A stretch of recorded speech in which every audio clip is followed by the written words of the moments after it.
responsabilidade naquilo que cantamos. Quando nós entendemos a essência, nós conseguimos entender que algo foi esmagado para ali sair.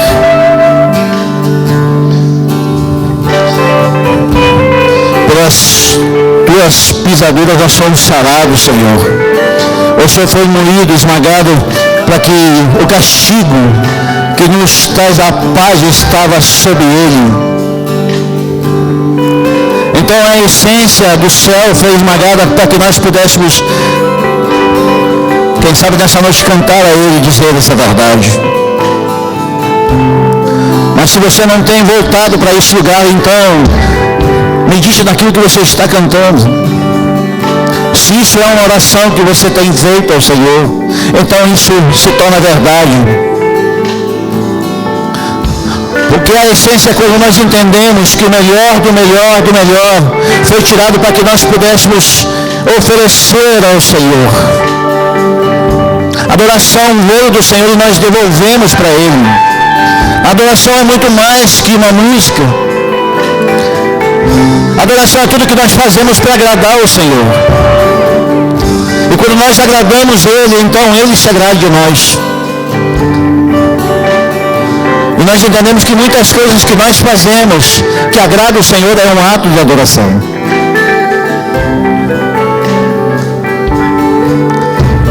Nós podemos apenas jogar um gemido a Ele e dizer: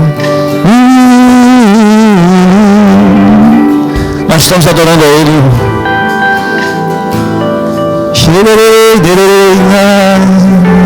Nós adoramos a Ele com o nosso coração, não é com as nossas palavras.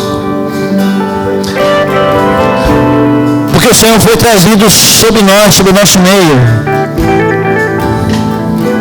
com o melhor do jardim, aquilo que foi refinado pelo céu, para que nós pudéssemos desfrutar então dele. Temos experiências sobrenaturais ainda nesse tempo, para que o dia que nós formos chamados de volta, então nós voltaremos em segurança para o Senhor, em segurança, guardados por aquele que gemidos inexprimíveis ainda libera, ainda hoje por nós. Ainda hoje o Senhor está em nosso meio. Naquela reunião que houve no céu, então Jesus voltou para o Pai e deixou sobre nós um encorajador. Aleluia.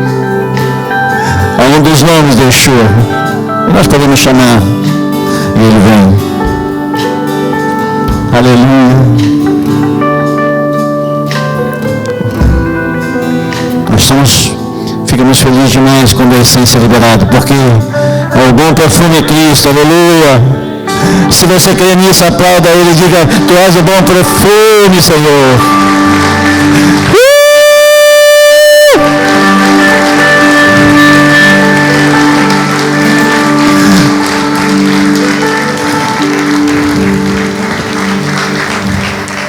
Sabe, às vezes nós saímos de casa, bota a mão no teu lugar devagarzinho. Nós saímos de casa e vamos lá na frente do espelho e pegamos o desodorante, o perfume, damos aquela inspirada. Mas quando nós apresentamos ao Senhor, o bom perfume parece que vem sobre nós. Aleluia. Vamos chamar os profetas já. Eita. Aleluia.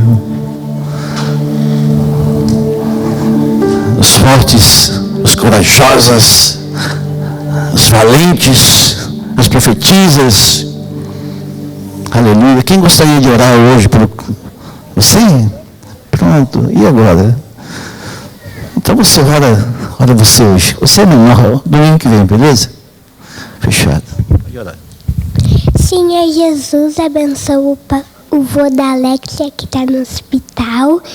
Abençoa o culto de hoje. Abençoa a escolinha. Abençoa as professoras. Amém.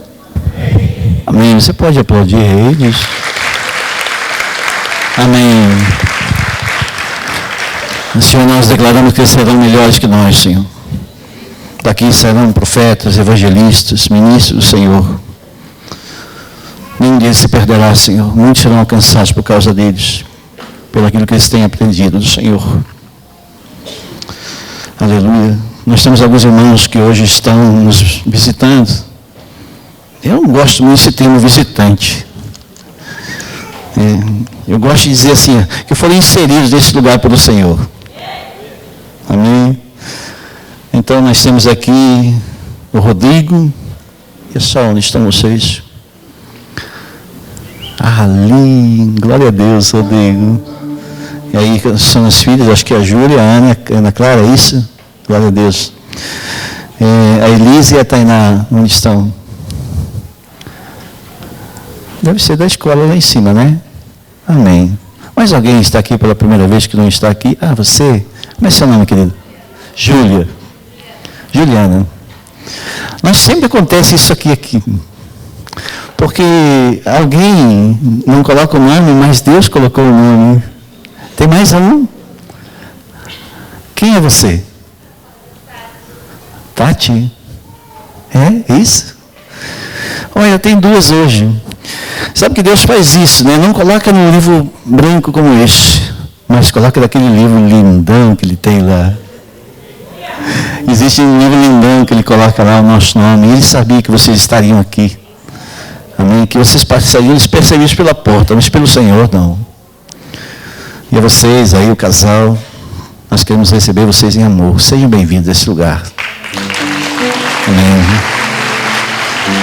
Aleluia. Antes nós vamos ter um momento aqui, antes de nós iniciarmos a palavra. Eu queria fazer algo que nós não costumamos fazer nesse momento, mas se o Senhor tem ministrado no meu coração de fazer exatamente nesse momento. Eu queria levantar uma oferta hoje aqui. Porque se nós entendemos que aquilo que se dá para o Senhor, a gente faz antes de receber, então nós, de verdade, nós estamos continuando no mesmo processo de adoração. E eu queria trazer um tempo de refrigério ao pastor Eliel, ao pastor Abel, que depois de muitos anos protelando, o momento que eles vão ter agora de refrigério, ele vai contar aqui para vocês, é algo muito tremendo. Mas eu queria, nós costumamos fazer isso aqui nesse lugar. Nenhum profeta que vem aqui nesse lugar sai desonrado. Nós sempre honramos. Por quê? Porque o presente, quem ganha somos nós. Então eu queria que você tomasse na sua mão uma oferta. Se for dízimo, o dízimo. Se for oferta, oferta. Nós queremos abençoar a vida desse casal. O profeta que vai trazer a palavra dessa noite. Tome suas mãos. Nós vamos orar.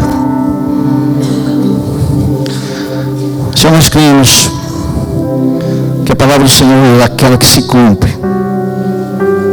Quando nós fazemos além daquilo que a nossa alma quer, Senhor, mas o que teu Espírito quer, então nós somos ricamente abençoados, Senhor. Pai, em nome de Jesus, que nessa noite, Senhor, os teus filhos recebam a porção daquilo que brota em seu coração. Oferta em nome de Jesus.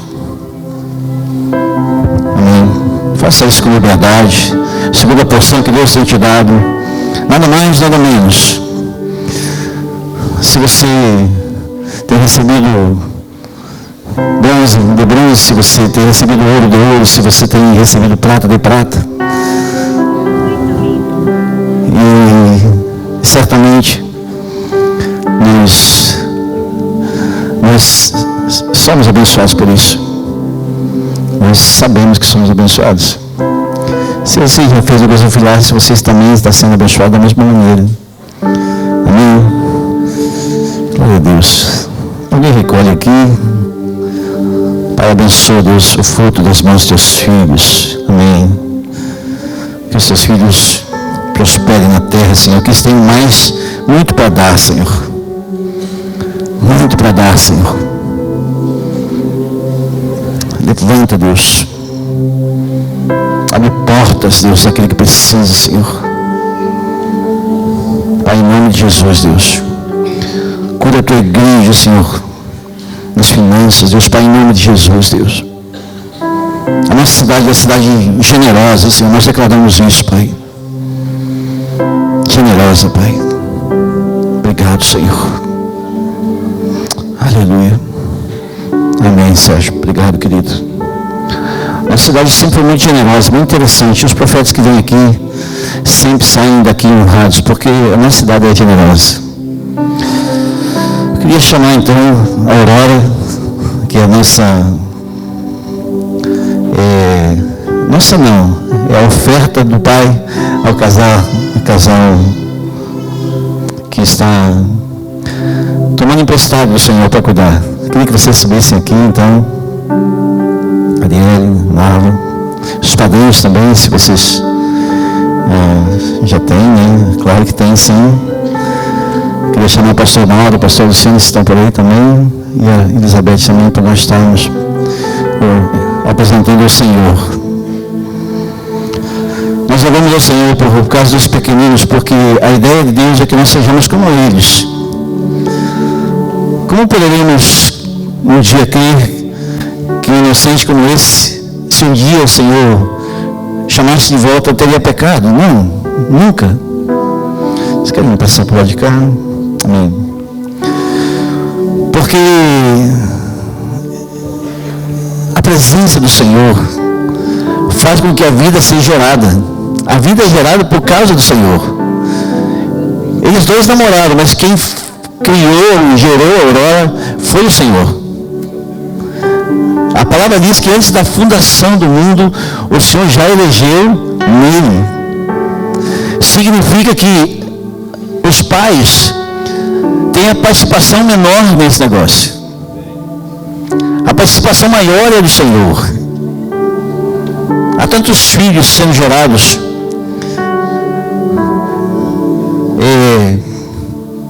no meio de tantas coisas, às vezes problemas, dificuldades, mas Deus coloca de imediato nos braços do pai ou da mãe para colocar proteção à criança. Mas eu queria dizer para vocês que Deus ele conhece o processo certo. E uma das formas, ele coloca a oportunidade dos pais de encaminhar eles no caminho. E a Aurora tem a possibilidade de ser dia após dia a aurora da manhã, onde o sol vem e ilumina o seu rosto. Aleluia. Nós ficamos felizes de poder fazer isso. Nós queremos declarar no nome do Senhor a vocês, padrinhos. Nós fomos ensinados no passado que os padrinhos são aqueles que davam presente. Agora nós fomos ensinados de uma outra forma. O maior presente que nós podemos dar a eles, ou melhor, a ela, é interceder, é orar, é proteger e ensinar os princípios da palavra, mantê-la sempre perto do Senhor, até chegar o dia que ela vai dizer: sim, Senhor, eu quero, por ela mesma. Isso é tremendo. Então nós podemos fazer da mesma maneira como Jesus fez, mostrar o reino de Deus às criancinhas. Um dia ela vai ver essa filmagem aqui e ela vai saber que os pais decidiram apresentar ao Senhor. Muitos têm sido apresentados nos templos. E nesse momento então nós restabelecemos o primeiro passo da aliança. Muitas alianças nós podemos fazer com o passar dos anos. Algumas boas, algumas talvez não tão boas. Na sociedade ruim, por exemplo, é uma aliança ruim. Mas quando a gente tem uma aliança com o Senhor, Ele não muda. Ele não muda. E nós queremos liberar uma palavra profética sobre a Aurora. Nós queremos declarar no nome de Jesus por esse bebezinho, dizer que ela se tornará uma serva do Senhor. Nunca se perderá a Aurora. Nós já profetizamos sobre o marido dela, em nome de Jesus. Pastor Mauro.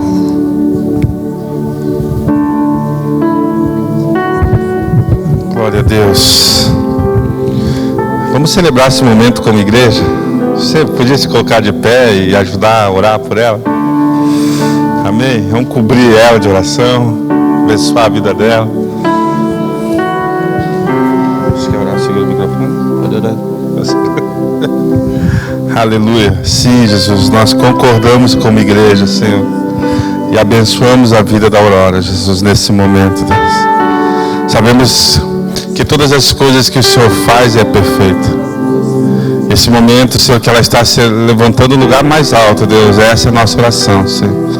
Que ela sempre esteja nesse lugar alto, de onde vem o socorro, Jesus.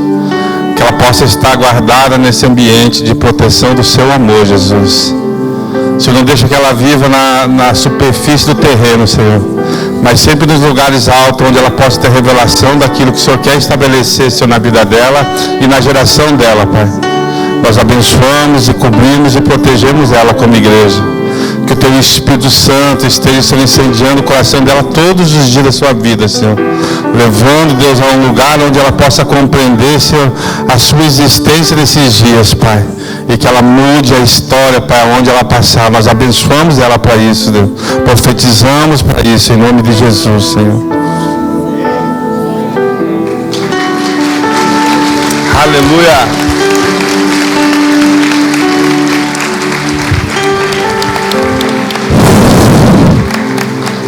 Eu vi essa criança voando, sabe?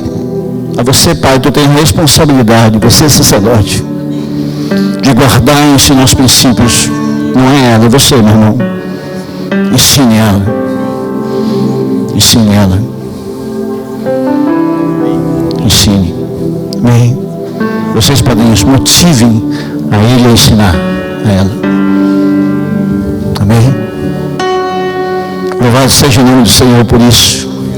Vocês são os privilegiados de poder fazer parte da vida da Aurora. Que Deus abençoe vocês em nome de Jesus. Parabéns aos pais pela escolha certa, aos padrinhos. Parabéns. Nós sabemos que Deus escolheu vocês. Amém? Deus escolheu vocês. Amém? Que Deus abençoe. Vamos aí. Vamos ver essa menina voar como águia. Aleluia. Louvado seja. Sim. Nós queremos entregar, sim, aqui uma lembrança. Depois vocês tiram uma foto ali, bonitinha. Ali, você pode tirar um ladinho ali. Amém. Pastor Eliel Lopes, nosso amigo, nosso irmão. Um homem que pela ciência, pela medicina não estaria aqui, mas ele está aqui. E eu quero que você estendesse a mão e começasse a orar pela vida dele. Senhor, eis aqui um profeta do Senhor. Pai, em nome de Jesus, Senhor. Se um caminhão não pode deter, Senhor, então nada pode deter esse homem, Pai. Pai, em nome de Jesus, Senhor. Eis aqui um profeta do Senhor. Que Ele escreva em nossos corações, Senhor, aquilo que precisamos ouvir, Pai. Que a autoridade do Senhor venha sobre Ele. Em Teu nome. Amém.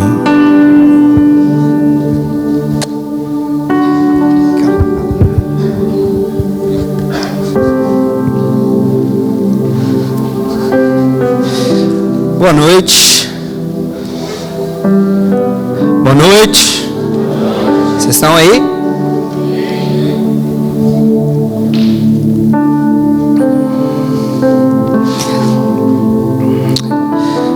Gente, meu nome é Eliel. Daqui a pouco eu vou falar um pouquinho mais sobre mim, mas primeiro eu gostaria que você abrisse sua Bíblia em Mateus 7. Tá frio, gente? Tá frio aí?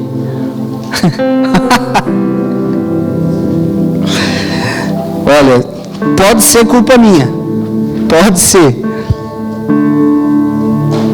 A gente veio lá de Itajaí orando e pedindo a Deus para esfriar, porque a gente tá indo para Gramado amanhã. Falou, sair da praia para ir em Gramado no calor não vale. Então esfria. Esfriou. Gente, Mateus capítulo 7, versículo 21.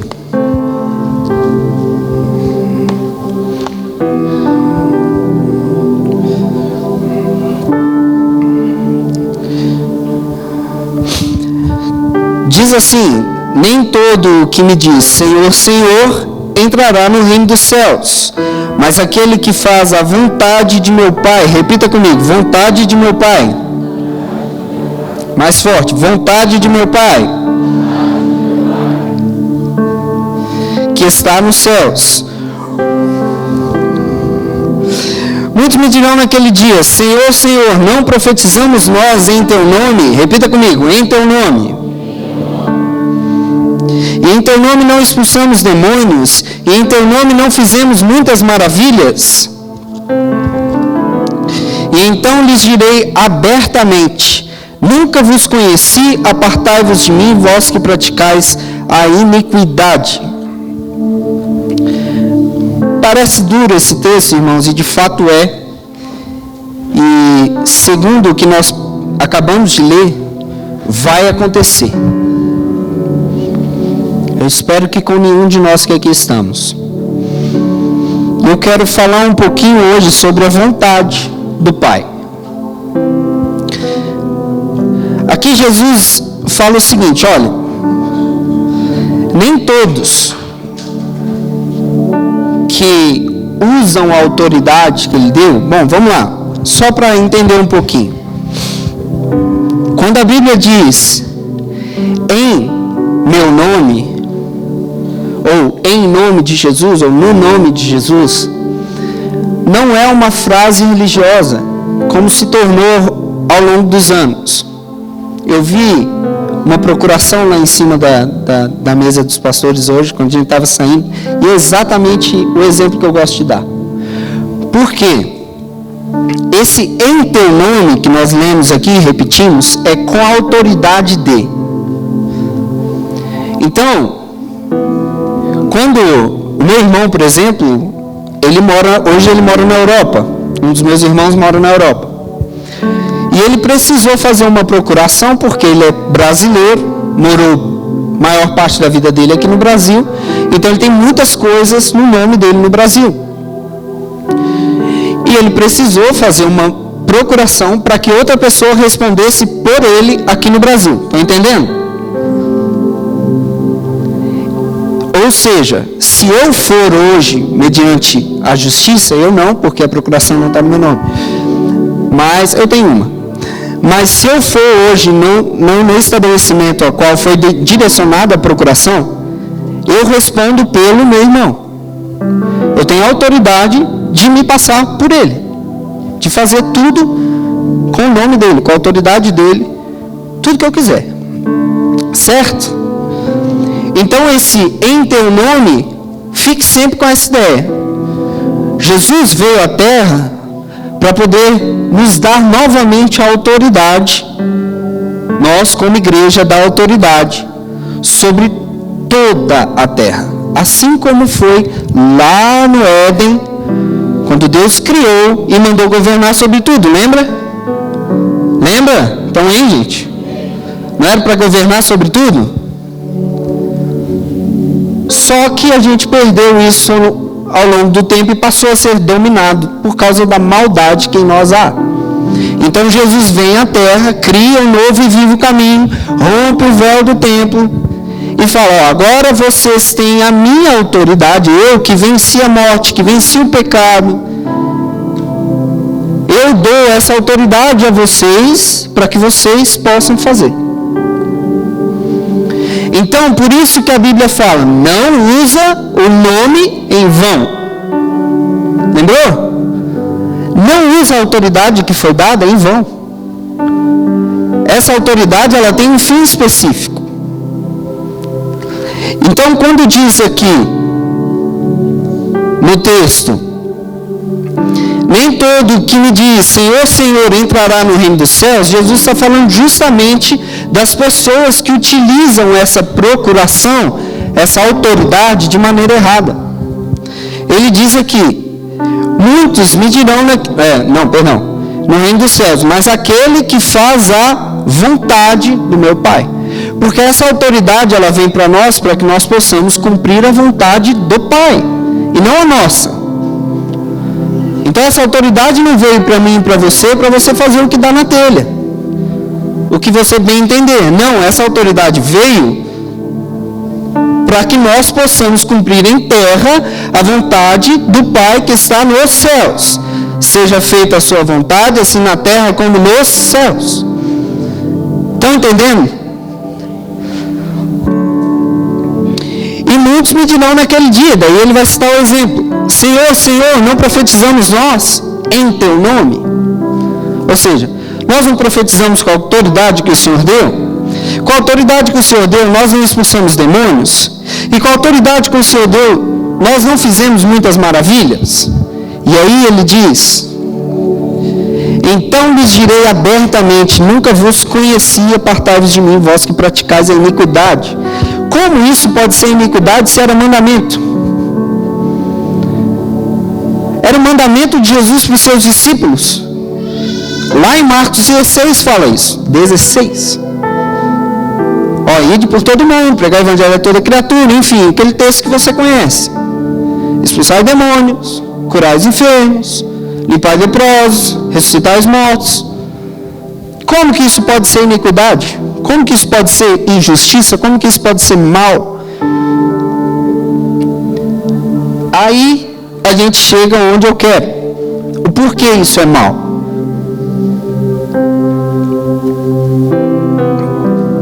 Porque aqui Jesus ele faz um paralelo entre a vontade de Deus e o que parece ser o certo. Então existe a vontade do Pai que está nos céus para cada um de nós e o que parece ser o certo. Ah, mas o pastor Célio faz tal coisa, então eu vou fazer também. Não, espera lá. Existe uma vontade e é ela que nós temos que nos sujeitar. É a vontade do Pai que está nos céus. Se o que o pastor Célio faz se encaixa na vontade do Pai dos céus para mim, então eu faço. Se o que o pastor Célio não se encaixa, então é a porção dele, eu tenho a minha. Estão entendendo? Amém? Por que eu estou falando isso, irmãos? Porque foi pedido a mim, eu já falaria sobre a vontade de Deus, é algo que está em meu coração há algumas semanas, mas foi pedido a mim contar um pouquinho da nossa trajetória, minha e da minha esposa. Então, bem resumidamente, eu vou contar a história para vocês. Imagino que todo mundo gosta de contação de histórias, né? Pelo menos gostava quando era criança. Então, bom, meu nome é Eliel, eu sou natural de Belo Horizonte, Minas Gerais, e sim, eu gosto de queijo, bastante mesmo. Acabei com o queijo lá da casa dos pastores, coisa que eu gosto. A gente foi, minha esposa estava falando, e é verdade, a gente foi 2 semanas atrás, teve uma feira de móveis lá no Centro de Eventos de Itajaí, lá onde foi feita a convenção do Nevão esse ano. Quem foi? Então, estava tendo uma feira de móveis lá. E aí a gente foi lá e sei lá, raio, porque na feira de móveis tinha uma banca, tinha um stand de queijo. Eu não comprei um móvel, mas queijo eu comprei. Eu comprei um queijo muito bom. Não trouxe porque eu já comi todo. Queijo muito bom da Serra da Canastra, recomendo. Serra da Canastra produz ótimos queijos. Enfim, sou natural de Belo Horizonte, Minas Gerais. Nasci em 1988, portanto eu vou fazer 31 anos esse ano. Sou irmão do Rafael, do pastor Rafael, que é casado com a filha do Luiz Hermínio. Então acabei vindo parar lá em Itajaí, no dia 3 de janeiro de 2008. Mas a maneira com que eu fui parar lá foi engraçado, porque desde muito novo, eu sempre quis ter uma profissão, porque meu pai sempre me ensinou: Filho, você tem que ter uma profissão, porque emprego falta, profissão não. Quem tem profissão nunca fica desempregado. Sempre vai arrumar trabalho, sempre vai conseguir trabalhar, vai conseguir se manter, pode não ser rico, mas sempre vai conseguir alguma coisa. E ele sempre me citava exemplos do dia a dia, e é verdade. Então eu queria uma profissão. E tentei, batalhei, irmãos, não dava certo. Eu demorei muito a arrumar um primeiro emprego. Quando arrumei um emprego, me saí muito bem nele, mas aí dei uma cabeçada assim de olho grande. Falei, não, vou para uma outra loja que paga mais. Eu trabalhava numa loja, tinha 17 anos. Fui para outra loja que pagava mais e ali começou o declínio. Não deu nada certo naquela loja para mim. Fui demitido com 2 meses de firma. E aí saí, um amigo meu arrumou para mim um emprego numa área excelente, na área de telecomunicação. E aí eu falei, poxa, vou trabalhar nisso e vou dar sangue. Eu sou um cara, visto mesmo a camisa, sou muito dedicado. E cara, eu trabalhava muito, muito, muito mesmo. Cheguei a trabalhar 20 horas seguidas uma vez lá. E eu fui demitido por causa de politicagem da empresa. Eles queriam atingir o cara que me colocou lá dentro, e não podia mandar ele embora porque ele era muito forte, aí me mandaram embora. E aquilo ali acabou comigo, fiquei arrasado. Eu tinha 18 anos, da primeira firma que eu saí, eu pedi a conta, mas eu trabalhei muito tempo com um contrato de prestação de serviço e eu tinha pouco tempo de carteira assinada, só 2 meses. E o meu patrão, para me ajudar, me deu a conta. Então eu fui demitido da primeira, na segunda eu fui demitido porque não deu certo, da terceira também fui demitido, os 3 em período de experiência, no intervalo de 1 ano. E aí eu pensei, com 18 anos de idade, minha vida está arruinada. Eu estou com minha carteira de trabalho queimada. 3 primeiros empregos, os 3 se encerraram no período de experiência, o que vai ser o resto da vida? Eu não vou ser um cara que não vou mais dar certo na vida. E vou ficar a vida toda mendigando, tentando trabalhar para ganhar um salário mínimo. E passou 1 milhão de coisas pela minha cabeça. Eu tinha 18 anos de idade. E achava que minha vida estava destinada ao fracasso. E comecei a entrar num processo assim, até de depressão. Assim, me tranquei dentro do quarto, não saí de dentro do quarto. E aí o Rafael, que já morava em Itajaí, ligou. A gente tem um relacionamento muito bom. E ele ligou e minha mãe pegou e falou assim, Eliel, teu irmão está no telefone. E aí eu saí do quarto, fui atender. Quando eu peguei o telefone, ele falou, vem embora para Itajaí. E antes eu sempre falava, não, de Minas Gerais eu não saio de jeito nenhum, aquele bairrismo, aquela coisa assim, de jeito nenhum que eu saio daqui, é o melhor lugar do mundo. E aí eu peguei e falei, eu vou embora. E aí quando eu desliguei o telefone, minha mãe estava parada do meu lado, assim, olhando.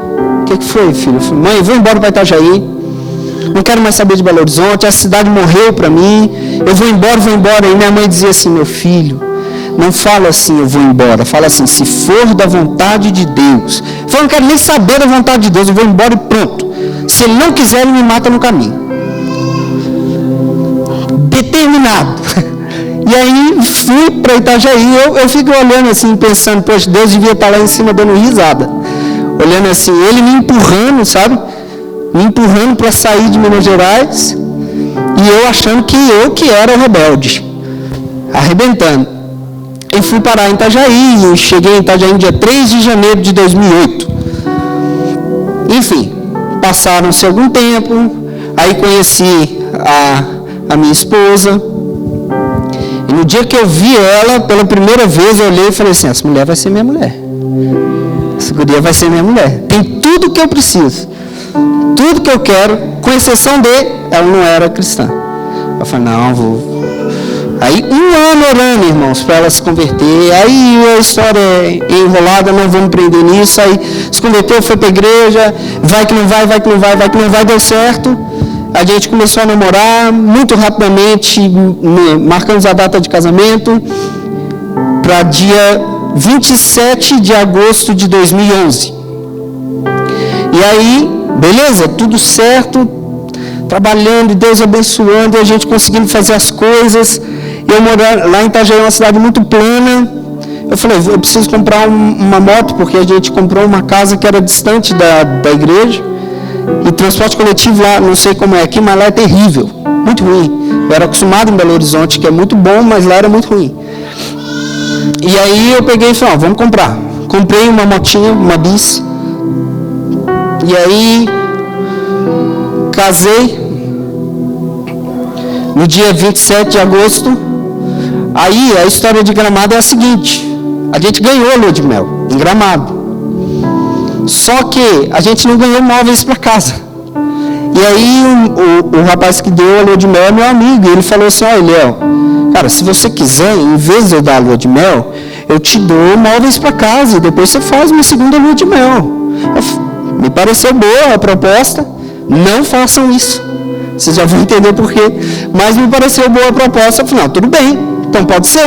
Ele foi lá, comprou. No final das contas, acabei que saiu um pouco no prejuízo na troca, mas tudo bem. Ganhei os móveis que precisava. E a gente conseguiu lá, juntando moeda, pagar uma lua de mel, 2 diárias num hotel em Bombinhas. Quem conhece Bombinhas? Bombinhas é maravilhoso, não é, gente? No verão. Em agosto não tem nada. Mas nada mesmo. Era um lugar de você olhar na rua assim, dava até medo. Parecia que você estava no Walking Dead, de verdade. Você olhava e não tinha ninguém na rua, tudo fechado. O cara do hotel chegou pra gente, a mulher do hotel chegou pra gente e falou assim, a gente não vai nem ficar aqui não, tá? Não tem café da manhã, só tem vocês hospedados, então tá aqui a chave do hotel, terça-feira a gente volta.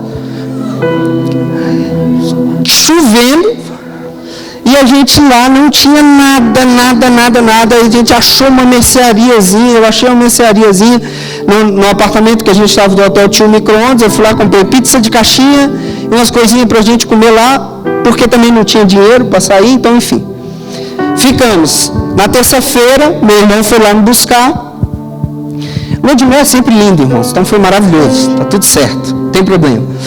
Aí foi me buscar, fomos voltando para casa. Só que a minha casa ainda não tinha sido ligada luz e água. Então eu não podia ir para casa. Aí fui para casa do meu irmão. Ficamos aquela semana na casa do meu irmão. Quando chegou no final de semana, a Defesa Civil, vai dar enchente. E a casa do meu irmão era na parte de baixo da cidade. Eu falei, vamos ter que sair daqui.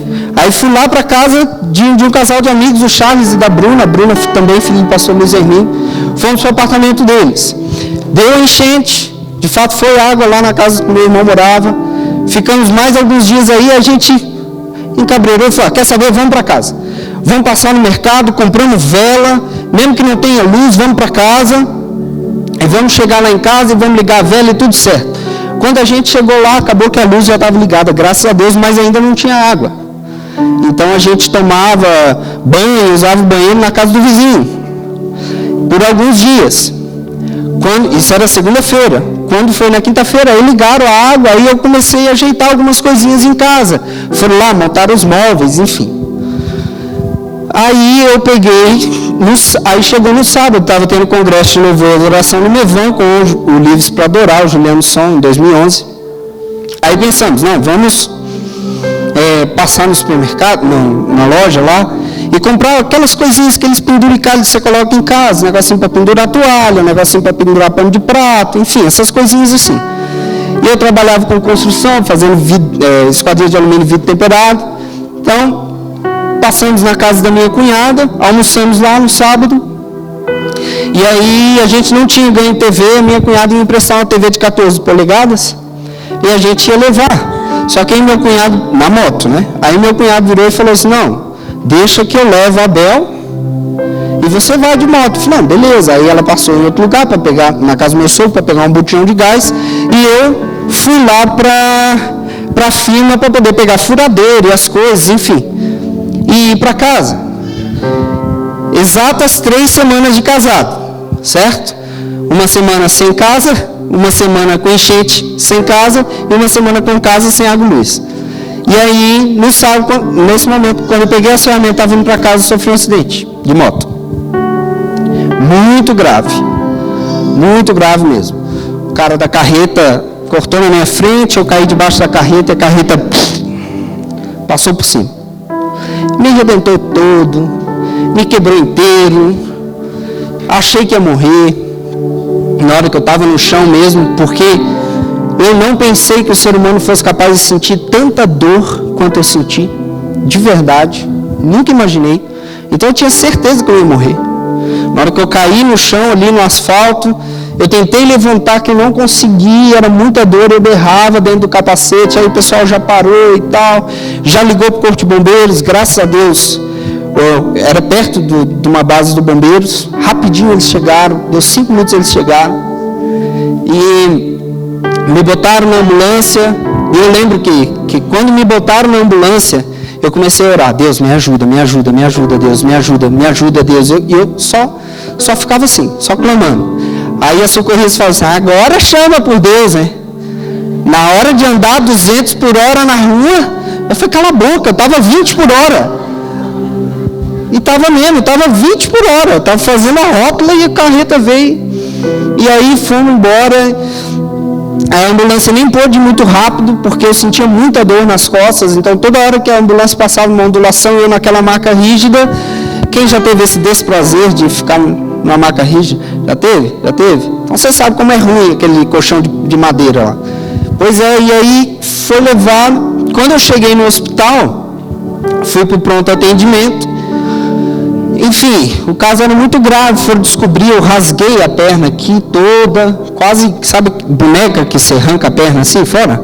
Então, foi quase o que aconteceu, rasgou de fora a fora. E aí, quando eu cheguei no hospital, que eles abriram a perna para começar a limpar a parte de dentro da minha coxa, virilha e tudo, o sangue esguichou longe. E aí descobriram que eu tinha rompido a artéria. Só que isso já tinha passado quase meia hora do meu acidente. E eu estava perdendo sangue, hemorragia interna. E aí a enfermeira saiu às pressas correndo, aí nisso a minha esposa, eles deixaram ela entrar para poder me ver, aí ela está ali dentro comigo, daqui a pouco chega o médico, levanta o lençol, eu estou todo ensanguentado, e aí o médico pega e fala assim, olha, rompeu a femoral, tem que levar agora para o centro cirúrgico porque ele está morrendo. E estava mesmo. Aí eu já estava com muito frio, porque eu já tinha perdido mais da metade do sangue do corpo, eu tinha uma dor que nada passava, mas eu estava consciente em todo momento. Aí quando me tiraram dali, a enfermeira falou, o médico ele falou, você quebrou a bacia, você vai precisar usar uma gaiola e tal, e vamos te levar às pressas para o centro cirúrgico. Aí quando saiu, o pastor Júnior, sabe o pastor Júnior, lá do Mevan? Ele estava lá, porque o filho dele, o pequenininho, Davi, estava para nascer. Então a pastora Vanessa estava lá no hospital aquele dia, mas acabou que ele nasceu uma semana depois só. Estava o pastor Júnior, estava a minha esposa, estava o meu irmão, estava um casal de amigos. E quando eu passei ali, eu despedi da minha esposa, porque eu tinha certeza que eu ia morrer. Absoluta. Então, eu despedi da minha esposa e tal, saiu levando a maca, empurrando a maca, levaram. Quando eu entrei, essa parte eu não lembro, mas quando eu entrei no bloco cirúrgico, eu fiz uma oração entregando minha vida para Deus, porque eu sabia que eu ia morrer. Naquele momento eu tinha certeza. Nada me tirava da cabeça que eu ia morrer, porque eu estava com muita dor, eu já estava com muito frio, e eu estava perdendo a cor, e eles estavam me tratando com muita urgência, então eu sabia que era muito grave. Aí quando eu entrei, o anestesista veio com uma prancheta assim e falou assim, você comeu? Você almoçou? Isso era 2:30 da tarde mais ou menos. Eu falei, almocei. Você lembra o que você comeu? Lembro. Aí falei, você comeu bem? Eu falei, cara, eu comi bem. Aí ele pegou e falou assim, então é o seguinte, a cirurgia que você vai passar é uma cirurgia muito complicada, você vai precisar ter anestesia geral. Só que você já perdeu muito sangue e a anestesia geral, ela tem uma complicação muito grave. Se você tiver com sangue fino, ou seja, se você tiver comido. Então, você tem um sério risco de morrer na mesa de cirurgia. Aí eu fiquei assim. Aí ele falou, mas se você não fizer, você vai morrer mesmo. Eu falei, então vou me agarrar com a chance que tem, né? Aí eu peguei e falei, então faz o que dá para fazer. Aí ele pegou e falou, assina aqui para mim. Eu não tinha força para levantar o braço, o cara queria que eu assinasse. Eu falei, velho, não vai dar. Aí ele foi lá, pegou uma tinta, molhou no meu dedo e botou minha digital ali. E fiz a cirurgia, graças a Deus deu tudo certo. Fui para a UTI, enfim. Quando eu estou na UTI ali, eu ainda sem saber o que tinha acontecido, não fazia ideia comigo o que tinha acontecido. Aí veio o médico, que congregava lá conosco, e ele pegou e explicou toda a situação. Ele falou: Léo, você teve politrauma pélvico, é muito grave, você teve uma série de lesões, que eles chamam de lesão de parte mole, assim, é muito complexo, muito grave, e você não tem prazo para sair do hospital. Você vai ficar na UTI, eu estava tendo reposição de sangue ali, você vai ficar na UTI e por um tempo, e depois você vai ficar internado aqui no hospital, porque a gente não tem previsão de alta, mas o pior já passou. Agora é só recuperação. Eu falei: tudo bem, beleza. Aí veio um outro médico, que era o meu ortopedista, e eu fiz aquela pergunta clássica: quanto tempo? Aí eles não entenderam ainda como não tinha atingido minha coluna. Levaram o aparelho de raio-x lá para a UTI, que era no último andar do hospital, porque quebrou minha bacia toda e eu estava mexendo o pé. E aí foram descobrir que não tinha pegado a coluna, e o médico pegou e falou assim: olha, Léo, você sabe por que a gente chama quem entra no hospital para ser atendido de paciente? Eu falei: não, porque precisa ter paciência. Então você vai precisar aprender a ter paciência. Eu falei: tá bom. E aí ele pegou e falou para mim: só, você vai ficar, eu estava com a gaiola, você vai ficar pelo menos uns 4 meses com essa gaiola. Nós estamos esperando um médico de São Paulo vir, que é especialista em pelve, para poder te avaliar. E aí esse médico veio e não quis nem me ver. Quando ele viu os exames, ele falou: esse cara aqui não tem jeito, pode tirar a gaiola, e o que calcificar ali, calcificou, se ele andar tá bom, se não andar, mais para frente a gente vê. Agora não tem o que fazer. Aí tiraram, com 12 dias tiraram toda a gaiola que eu estava e botaram só um parafuso nas costas. Fizeram o que dava, e o médico falou assim: cara, vamos ver como seu corpo vai reagir, se você de repente vai conseguir andar. Eu fiquei 40 dias internado no hospital. Aí depois eu comecei a ter uma série de problemas, porque como eu só ficava na horizontal, então eu precisava usar fralda. Eu não saía da maca, né? Eu precisava usar fralda. E aí a minha esposa ficou, depois que eu saí, eu fiquei 1 semana na UTI, depois que eu saí da UTI, ela se mudou para o hospital, para ficar lá também. E então eles ficavam me trocando a fralda, só que chegou uma hora que começou a infeccionar. Eu tinha muitas partes abertas na perna, e a fralda começou a infeccionar ali as partes abertas. E aí o médico virou para mim e falou assim: olha, Léo, a gente vai precisar fazer a colostomia, que é desviar o intestino para cá, para uma bolsinha. E eu não queria de jeito nenhum, e aí o médico virou e falou assim: cara, se você não fizer isso, você vai morrer, porque vai infeccionar e vai chegar um momento que você vai morrer. Aí fiz a cirurgia, o Luiz ainda foi lá, o pastor Luiz Emílio ainda foi lá encorajar, porque ele teve um problema grave também de intestino, ele precisou usar alguns meses de cirurgia, vários anos atrás, a bolsocolostomia. Aí continuei no hospital, fazendo fisioterapia todos os dias, enfim, nós lá no hospital, e aí chegou um momento em que fazia muitos exames, tinha várias especialidades médicas, perdi muito peso, aí tinha um nutricionista também. Eu saí do hospital com 40 quilos. Então, assim, pegava no colo, assim, beleza. Mas Deus restituiu, né, irmão? Que Deus é bom, restituiu tudo, em dobro. Então, Deus é bom. E aí, quando já estava no hospital há mais de um mês, eu comecei a ter febre. E aí o médico um dia virou para minha esposa e falou assim: eu quero que você compre um caderno, uma caneta e um termômetro. Você vai medir a temperatura dele de hora em hora. E aqui, todos os dias eu vou vir aqui e vou ver as tuas anotações. Ele não pode ter febre. Só que para passar a febre, eles me davam paracetamol. Porque dipirona, eu tive um processo alérgico à dipirona lá também, de tanto tomar dipirona, e não podia mais. E paracetamol, não baixava a febre. E aí, a febre não baixava de 38. Quando chegou na quarta-feira, o médico virou para mim e falou assim: Léo, sexta-feira você vai embora. Sexta-feira eu vou te dar alta. Eu: não, doutor, não estou preparado para ter alta, porque depois que você fica muito tempo internado, eu não sei o nome certo que se dá, não me lembro, mas você desenvolve uma doença, uma dependência do hospital. Você acha que você não vai sobreviver se você sair de lá, porque lá você tem enfermeiro o tempo inteiro do seu lado, medicação o tempo inteiro.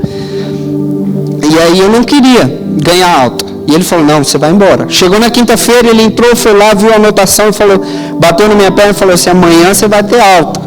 Um cara bem estúpido assim, bem grosso, amanhã você vai ter alta. Saiu da sala, chegou na sexta-feira, ele já entrou batendo na porta e falou, bom dia! Hoje vamos embora. Aí eu falei assim, não, eu não quero ir embora. Aí ele sentou na beira da cama, botou a mão na minha perna e falou assim, Eliel, você está morrendo, cara. Eu falei, não, como assim eu estou morrendo? Falei, você está com um quadro de infecção, não tem como parar. Sabe o que mais mata no hospital? Infecção. Se eu não te der alta, você vai morrer. Não te dou mais uma semana.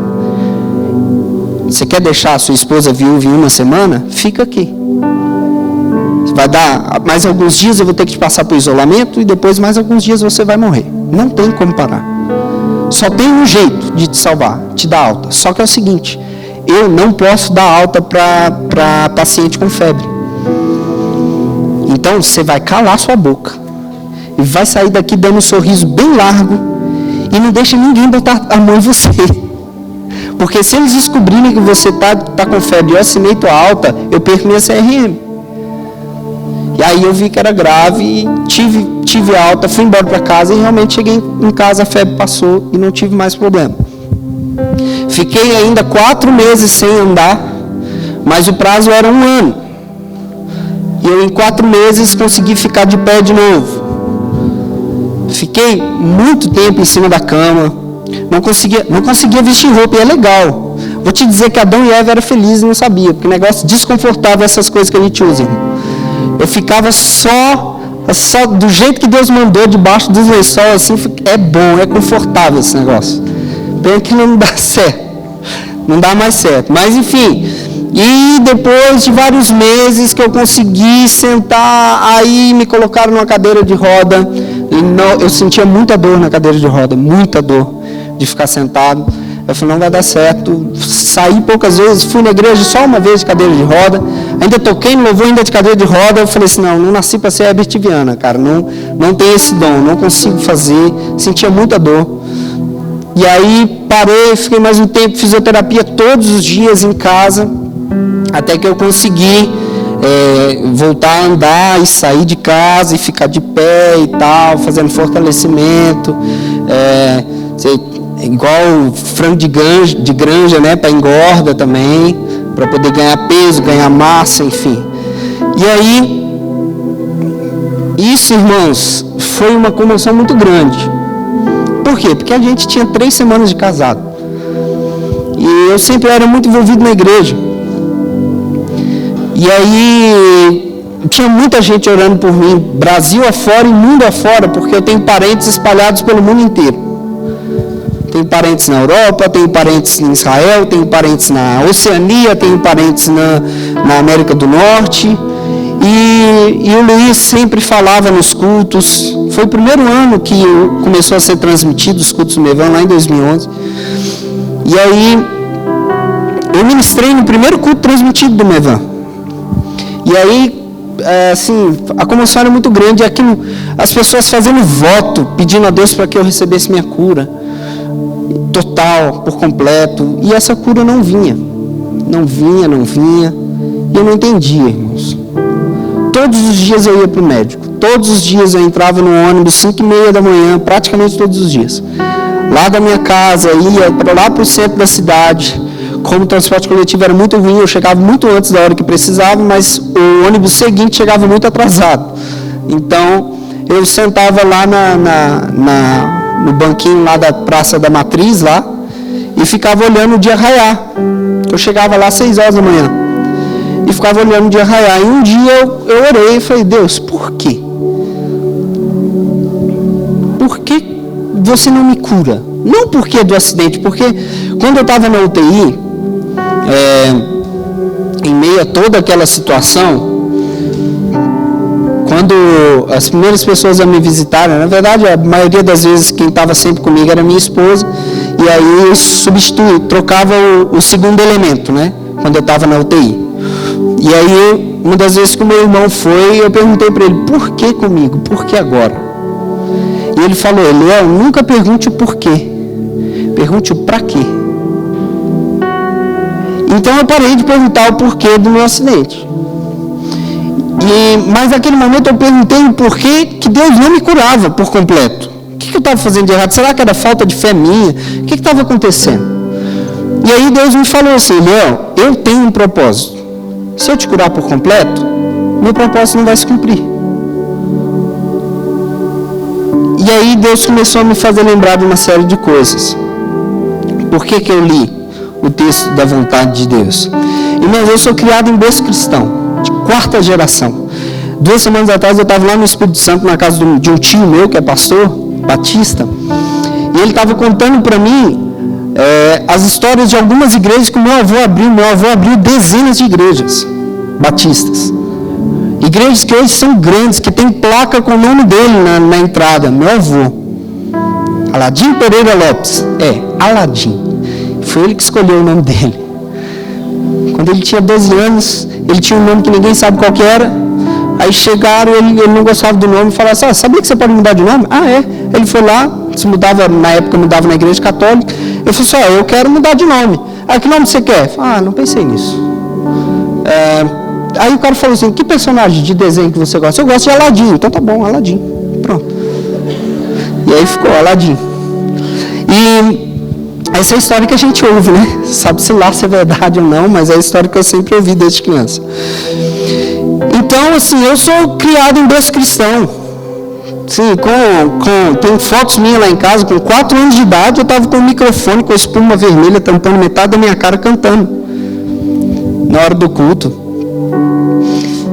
Sim, fui criado dentro da igreja, irmãos. Fui dar fazer uma navalhadinha aqui ou lá, ali em Itajaí, que eu fui morar sozinho. Mas nada também demais. Louvor, dizimista, ofertante, menino bom, não fala mal dos outros. Estava lá, era uma benção. Comecei a namorar, casei, estava no auge da minha vida, comprei casa, 22 anos de idade, irmãos, comprei casa. A gente tinha comprado uma casa com 22 anos de idade, casado com a mulher que eu amo, já amava na época, já tinha parado de depender dos outros com questão de carona, tinha comprado minha moto, ganhava um bom salário, tinha um emprego estável, uma profissão muito boa, que eu sempre sonhei. Eu tinha tudo que eu sempre sonhei. Tudo. Nunca quis ser rico, irmãos. Naquele momento eu tinha tudo que eu sempre sonhei. E naquela hora, Deus me arrancou. Eu experimentei todas as dependências e impotências que você pode imaginar. Sabe, aquela impotência de você não poder fazer nada mesmo. Eu sempre falo, a pior sensação que existe é a sensação de você se tornar passageiro na condução de um veículo. Você não tem o que fazer, vai bater. Então, e eu experimentei todos esses níveis de dependência. Eu não conseguia comer sozinho. Davam comida na minha boca. Eu não conseguia andar, eu não conseguia ir no banheiro. Minha esposa que casou comigo, eu pedalava 30 quilômetros por dia, fazia academia, trabalhava com serviço braçal. Ela casou comigo tendo que trocar minha fralda. Então, assim, eu comecei, Deus, mas por que eu não recebo essa cura? E aí Deus foi e me lembrou dessa passagem.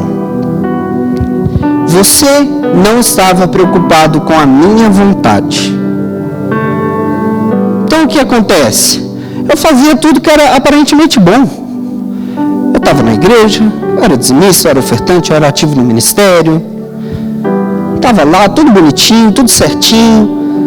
Nunca fui rebelde, irmãos. Nunca me rebelei contra a liderança da igreja.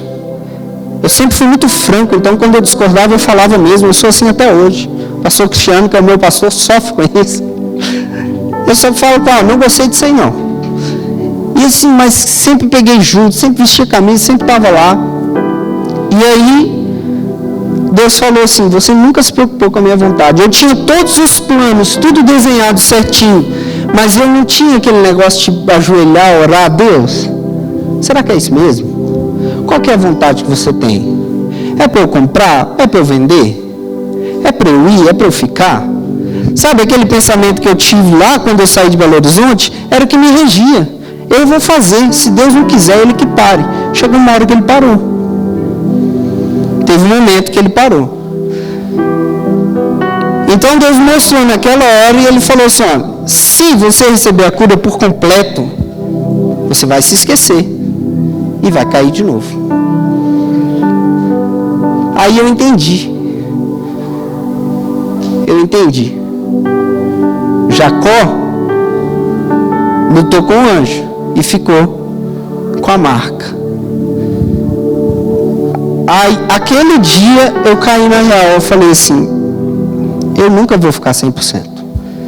Eu sempre vou ter a marca para poder me lembrar que a vontade de Deus é soberana. E aí você pode olhar e falar assim, meu Deus, que terrível. Não é. E eu digo para vocês, sem medo de errar. Eu fiz já 15 cirurgias, dia 1º de outubro estou indo para a 16ª. E eu tenho pelo menos mais 2 para fazer. Já se passaram quase 8 anos do acidente. Os planos que eu tinha na época, aquele primeiro ano de casado que a gente ia reformar a casa e tudo mais, agora que a gente está reformando. E nem sou eu que estou pagando, porque eu não tenho dinheiro para isso. Então o controle que eu sempre gostei de ter, Deus tirou. E aí eu digo para vocês, de todo o coração, de verdade, o acidente foi a melhor coisa que aconteceu na minha vida. Eu experimento dores e sofrimentos que são terríveis, físicos. Mas aquele processo do acidente me reposicionou. E eu tenho certeza hoje que foi como se Deus fizesse assim, ó, é a última tentativa. Eu vou tentar chamar, porque depois disso, irmãos, eu comecei a lembrar de uma série de coisas, de palavras que eu recebia, de pessoas que vinham falar comigo, de situações do próprio Deus falando comigo. E eu sempre ignorei a voz do Senhor. E chegou aquele momento ali, quando Deus me parou, literalmente. É como se Deus tivesse falado assim, ó, essa é a última chance que eu vou te dar. Se você ainda assim ignorar minha voz, eu vou te entregar as suas próprias vontades. E aí eu estaria condenado. Porque essa é a pior coisa que pode acontecer comigo e com você. Sermos entregues à nossa própria vontade. Porque nós somos maus e corruptos desde o nosso nascimento. Se tem alguma coisa boa dentro de mim, dentro de você, chama-se Espírito Santo de Deus. Então se Deus chega uma hora e fala assim, esse cara ele não me quer mesmo. Eu vou trabalhar com quem quer. Com quem não quer, não vou trabalhar. Isso seria a pior coisa que podia acontecer na minha vida. Então, o acidente, na verdade, ele foi um alerta final, uma oportunidade que Deus deu de eu olhar, foi uma parada brusca. Eu parei, olhei, demorei quase 1 ano para poder conseguir entender. E falar, é isso. É isso. E aí? Passou? Não passou. Aí agora você entende. Estar no centro da vontade de Deus não te custa dinheiro. Não te custa algum dinheiro. Estar no centro da vontade de Deus não te custa alguma disposição. Estar no centro da vontade de Deus não te custa alguma coisa. Estar no centro da vontade de Deus te custa tudo. Tudo. E como Luiz diz, sabe o que significa tudo no original? Tudo. Então, aquele momento que eu entendi, eu falei, então tá. Então agora eu realmente tenho que entregar por inteiro e não reter nada. Porque às vezes a gente entrega por inteiro, mas sabe aquele cantinho lá? Aquele cantinho que você retém? Isso aqui é minha margem de segurança. Não, irmão, não tem que ter segurança. você se entrega ou você não se entrega. Eu costumo dizer, conversão é o seguinte: imagina que isso aqui é um penhasco e que tem uma neblina aqui que você não está vendo nada lá embaixo. Conversão é quando alguém fala para você assim, ó, Deus está lá embaixo, e você pula de cabeça. Isso é conversão, é um ato de fé. É você querer encontrar com Deus a qualquer custo, te custando tudo. E aí, eu comecei a entender isso, que custaria toda a minha vida, em todos os aspectos.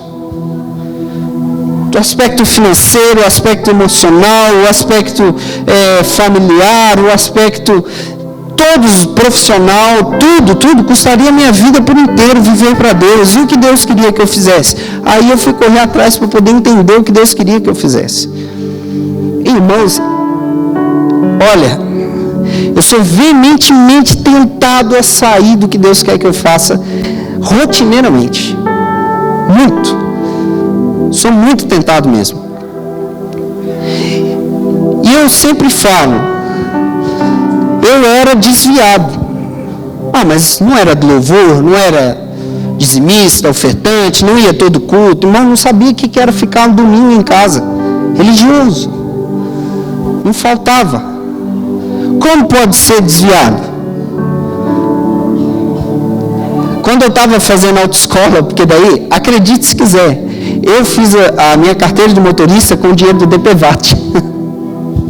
Então, com o dinheiro do acidente que eu fui tirar, porque nem habilitação eu não tinha. Aí fui tirar minha carteira de motorista.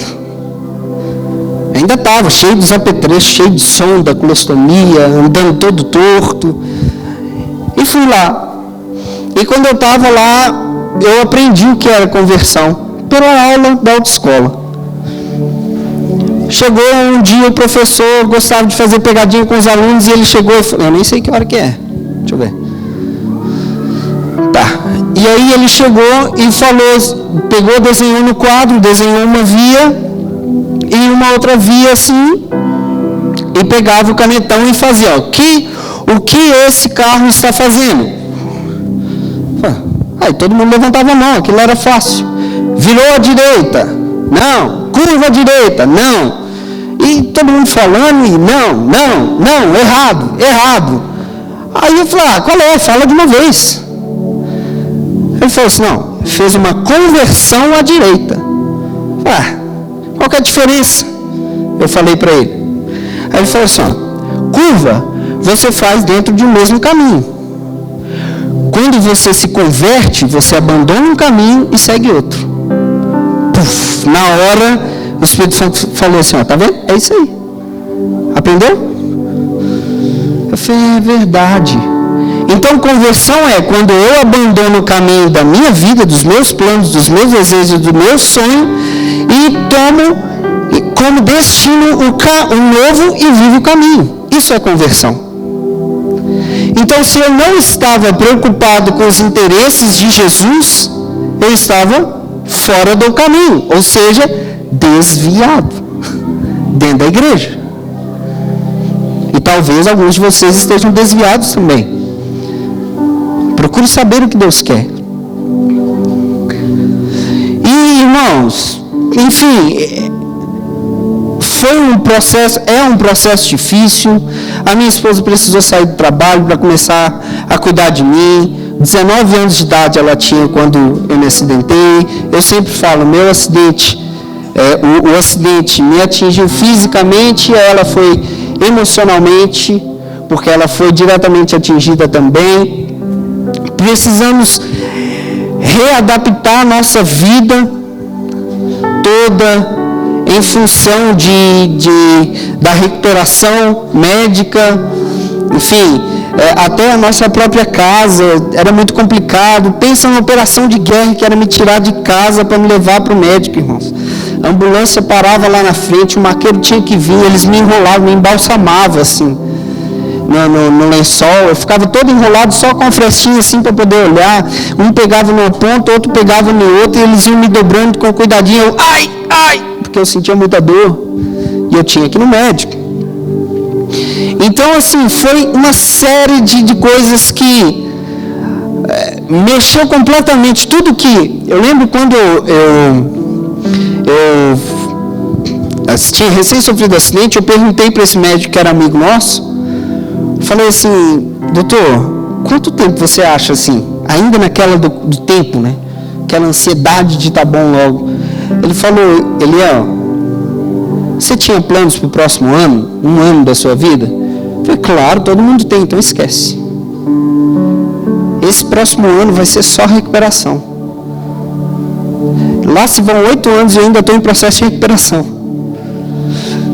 Então, eu fiquei bravo, eu briguei com o médico que me encostou, irmãos, de verdade. Briguei com ele, dentro da ambulância. Ele foi lá, me levou já uma folha, sem me ver, me levou uma folha pronta, encostado por 1 ano. Eu falei, você é louco? Vou ficar 1 ano em casa? Não, cara, daqui no máximo 6 meses eu vou estar trabalhando, eu dizia para ele. Levei 4 meses para ficar de pé. Então assim, a gente refez toda a nossa vida. Tudo. E eu digo que foi a melhor coisa que aconteceu, porque eu pude entender que a vontade de Deus, ela é soberana. Ela é soberana. E ela é boa, perfeita e agradável. E irmãos, o nível de felicidade que eu tenho hoje, eu nunca tive antes. Nunca. Mas eu fico em pé um pouquinho, sentado um pouquinho, ando um pouquinho, paro um pouquinho.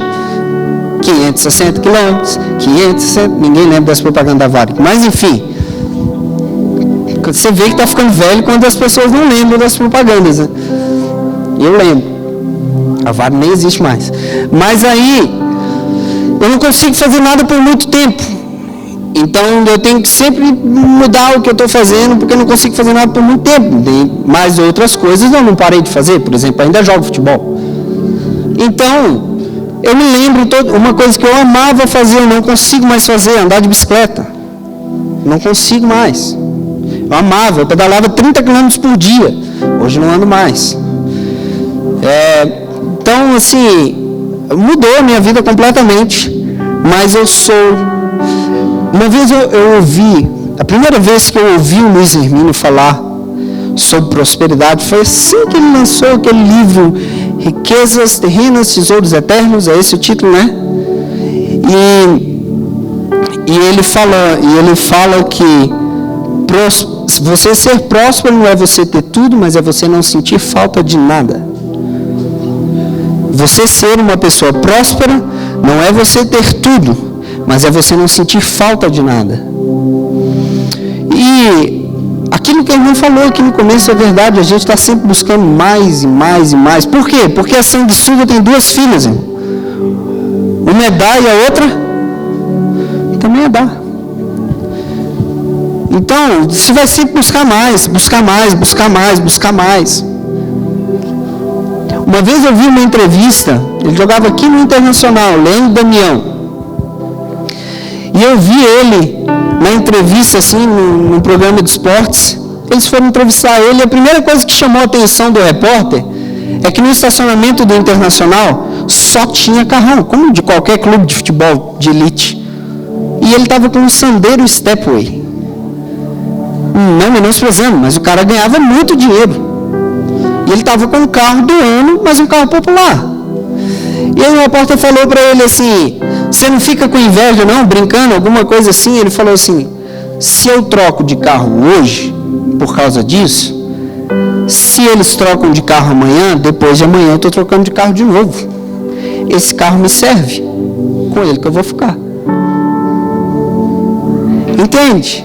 Quando a gente entende isso, cara, se você entrar nesse ciclo da vida aí, você nunca vai vencer, irmão. Sempre tem alguém mais rico do que você, sempre tem alguém com mais dinheiro do que você, sempre tem alguém com algo melhor do que você. Então, se você entra nesse ciclo aí, esse ciclo vicioso não acaba. Sabe aquele negócio da revista que sempre elege os homens mais ricos do mundo? Aquela disputa entre os homens mais ricos do mundo. Então, você ser próspero não é você ter tudo. É você não sentir falta de nada, porque senão você não via tanto caso de suicídio em meio a pessoas que têm tanto poder aquisitivo. Já viu pobre se matar? Pobre não se mata, irmão, porque fica caro. Então, o pobre não se mata. Ele está lá. Agora, o cara que tem muito poder aquisitivo, ele está sempre decepcionado. Aquele famoso vazio no coração pega. É pecado ser rico? É claro que não. O problema é você estar com o seu coração nisso, porque isso não supre. Chega uma hora que você descobre que o dinheiro não compra. Você descobre o que o dinheiro não compra. Então, antes, riqueza eu nunca quis, mas eu pensava muito no dinheiro, de ganhar o dinheiro aqui, o dinheiro lá, para eu poder conseguir construir isso, fazer aquilo e aquilo outro. Irmãos, hoje eu vivo literalmente na dispensação de Deus. A gente tem, sim, a minha esposa, ela é secretária da igreja hoje, do Mevan. Ela recebe por isso. Eu recebo uma oferta também mensal do Mevan, mas já fiquei muito tempo sem receber. E é algo que é igual aos ventos do Espírito, você nunca sabe quando vem. E você está sempre ali, cara.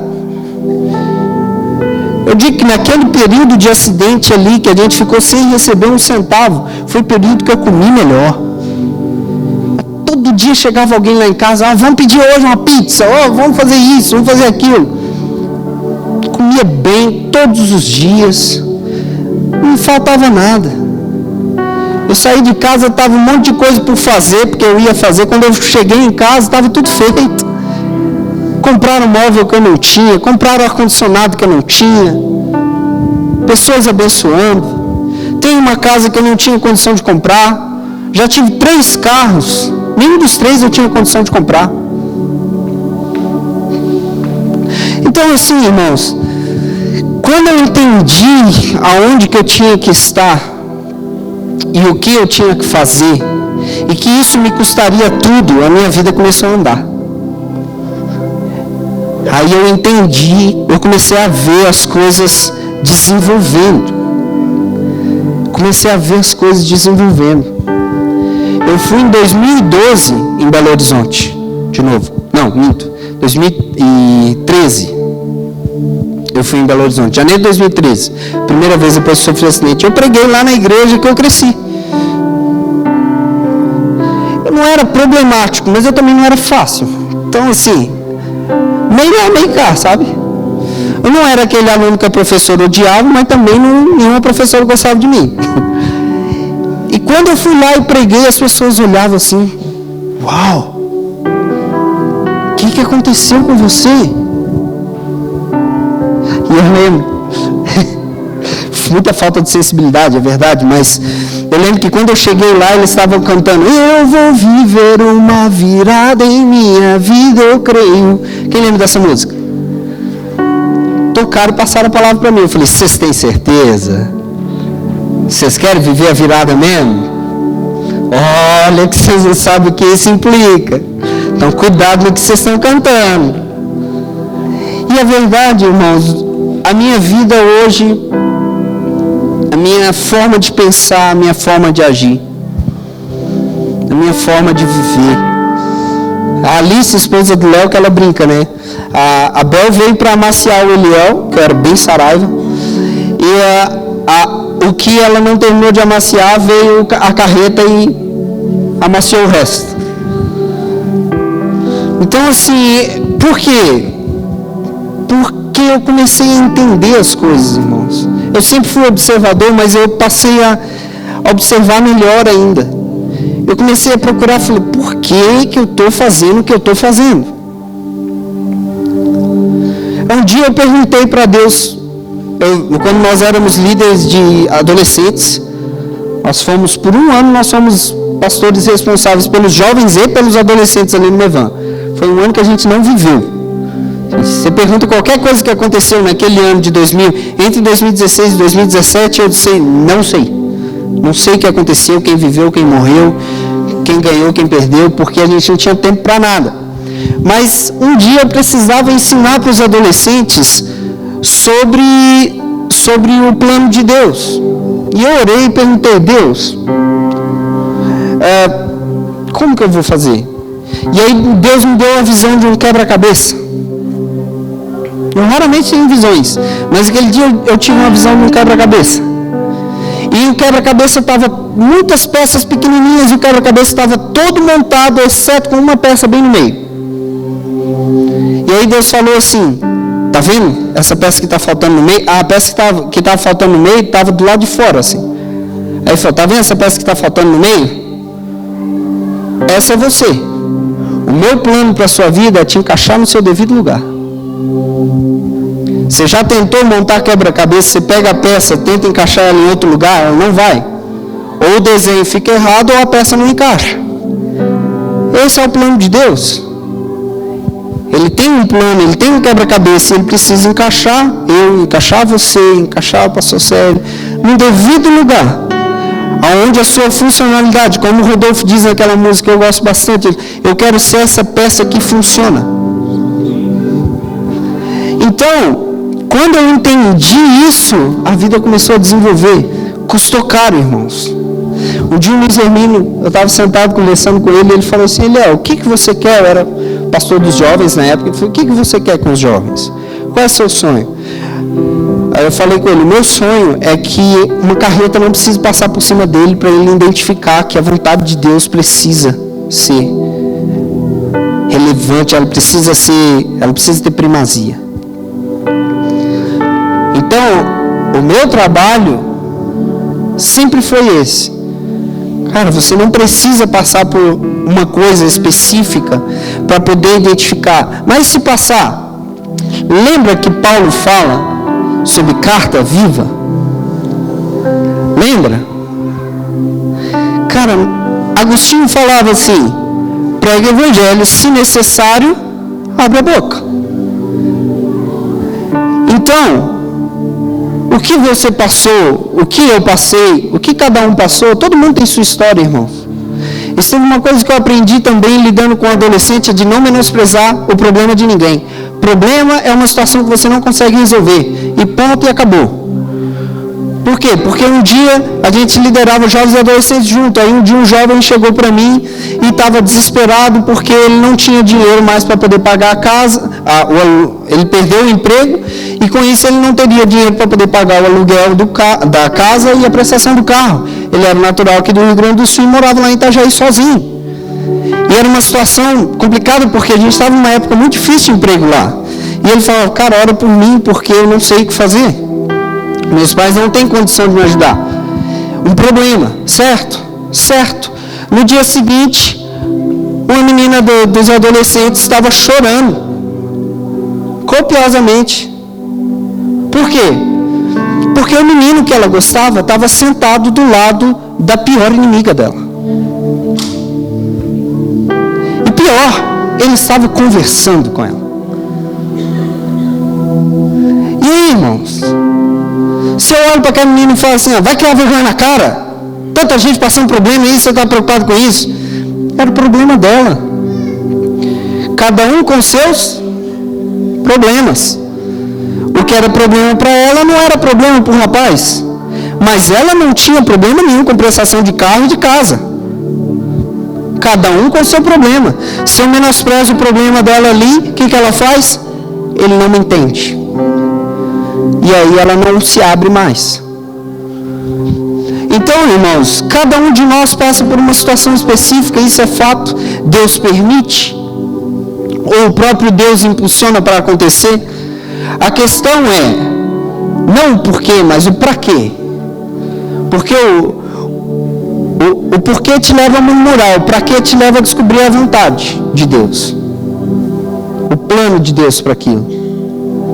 Então, quando você identifica qual é a vontade de Deus, você consegue entrar nela. Você consegue vivê-la. Mas uma coisa é identificar. Outra coisa é viver ela. E aí, eu queria que você abrisse lá para a gente encerrar já. Eu juro que eu estou tentando resumir o máximo, irmãos, de verdade.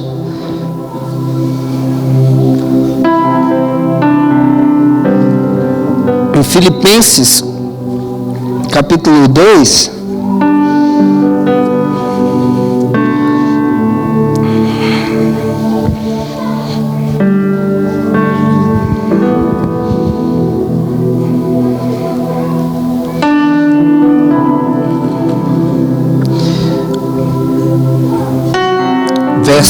versículo 12 em diante, diz assim: de sorte que, meus amados, assim como sempre obedecestes, não só na minha presença, mas muito mais agora na minha ausência, assim também operai a vossa salvação com temor e tremor, porque Deus é o que opera em vós, tanto querer como efetuar, segundo a sua boa vontade. Fazei todas as coisas sem murmurações e sem contendas, para que sejais irrepreensíveis e sinceros, filhos de Deus, inculpáveis, no meio de uma geração corrompida e perversa, entre a qual resplandeceis como astros do mundo. Versículo 16. Retendo a palavra da vida, para que, no dia de Cristo, possa me gloriar de não ter corrido e nem trabalhado em vão, e ainda que seja oferecido por libação sobre o sacrifício e serviço da vossa fé, folgo e me regozijo com todos vós. Irmãos, Paulo está falando de dentro da cadeia aqui.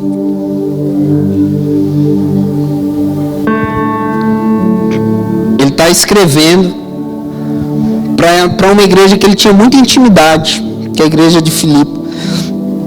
Eu te recomendo muito a ler essa carta inteira. Eu gosto muito dela e ela é extremamente cristocêntrica. Te ajuda bastante.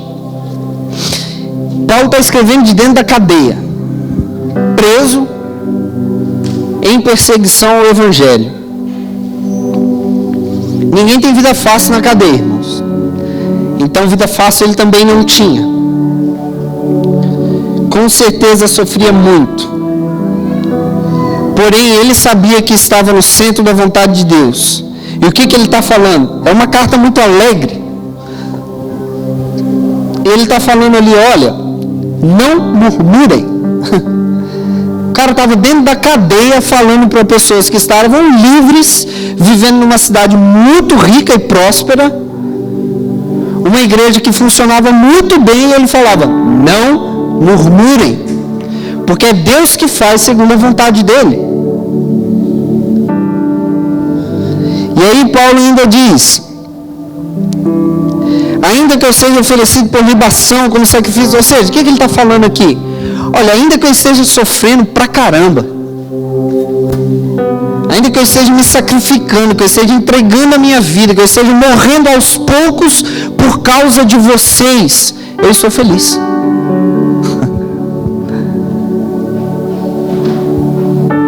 Ainda que a minha vida esteja se esvaindo, eu estou feliz, então se alegrem comigo. Por quê? Porque, irmãos, um homem que está no centro da vontade de Deus não tem que tirar ele de sério. Ele está feliz, sofrendo perseguições, tortura, maus tratos, injúrias, injustiça, prisão, feliz. Depois, lá no versículo 25 em diante, Paulo fala de um outro cara que a gente fala muito pouco dele, mas só esse trecho, olha só. Julguei contudo necessário mandar-vos Epafrodito, meu irmão e cooperador e companheiro nos combates, e vosso enviado para prover as minhas necessidades, porquanto ele tinha muitas saudades de vós todos, e estava muito angustiado de que tivesseis ouvido que ele estivera doente.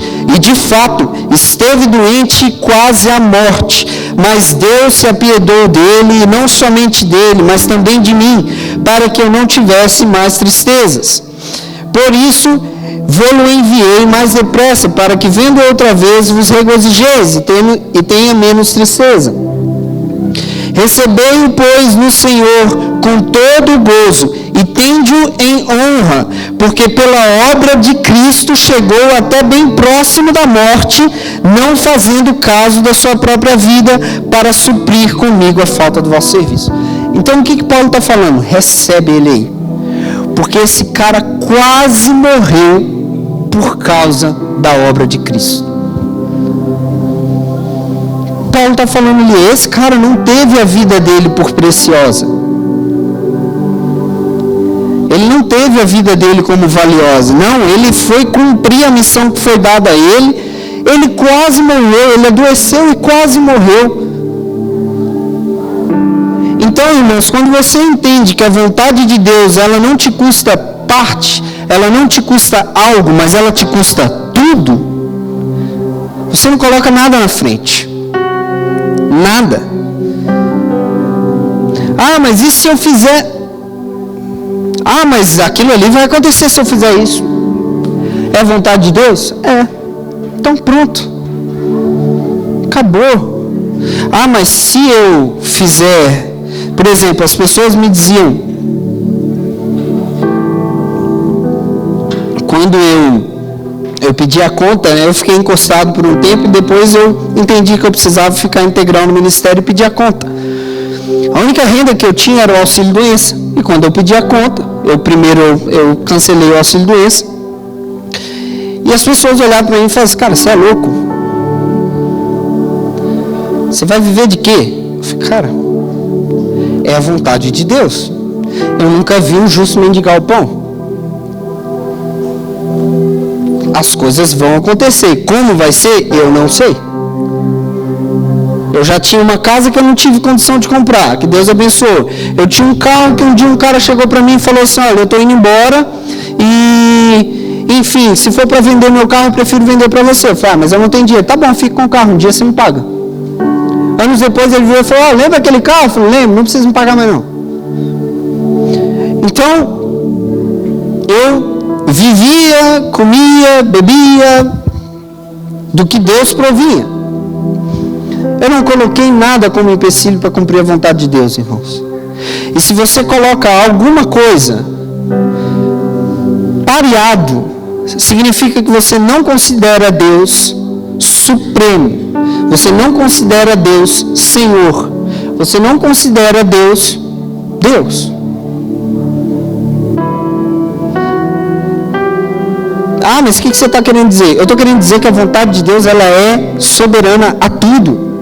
Descubra qual é a vontade de Deus na sua vida e cumpra, custe o que custar. Ah, mas vai me custar a minha vida. Ótimo! Bem-aventurado é você. Hoje, irmãos, eu quase morri no acidente. Hoje, se for para morrer, que seja como Marte. Já que vai morrer mesmo. Então, irmãos, a vontade de Deus, ela é soberana, ela está acima de tudo. Ela deve estar acima de tudo. Os últimos dias serão como os dias de Noé. Comem, bebem, compram, vendem, casam-se, dão-se em casamento. Eu respeito quem interpreta esse versículo, esse texto, de maneira falando de quebra de aliança. Respeito. Eu interpreto da seguinte maneira. Comprar é pecado? É pecado comprar, gente? É pecado vender? É pecado comer? É pecado beber? É pecado casar? Mulheres, é pecado você se dar em casamento? Qual é o problema? O problema é que as pessoas não estavam nem aí para o que Deus queria, para a vontade de Deus. Vai ler a história do dilúvio. Vai ler lá o que estava acontecendo na época. Você vai entender. Iniquidade imperava. As pessoas não estavam nem aí para Deus. Elas viviam a sua sociedade da maneira que julgavam ser corretas. Até que Noé entrou na arca. O justo entrou na arca. E Deus falou, pô, não tem mais por que ter. Vou matar todo mundo. Então, a vontade de Deus, ela é soberana. E lembra, a gente não pode lembrar de Deus só quando a situação foge do nosso controle, irmãos. Por quê? Porque a situação da sua vida já fugiu do seu controle antes de você nascer. Não sei se você sabe. Você não escolheu nascer. Escolheu? Escolheu a família que você veio? Alguém aqui escolheu? Você escolheu o dia e o local que você nasceria? Não escolheu. Então a situação já fugiu do seu controle antes de você nascer. Não adianta você se enganar que você tem controle de alguma coisa, porque você não tem controle. Se entregue à vontade de Deus, porque ela é boa, perfeita e agradável. E Deus é bom em todo o tempo.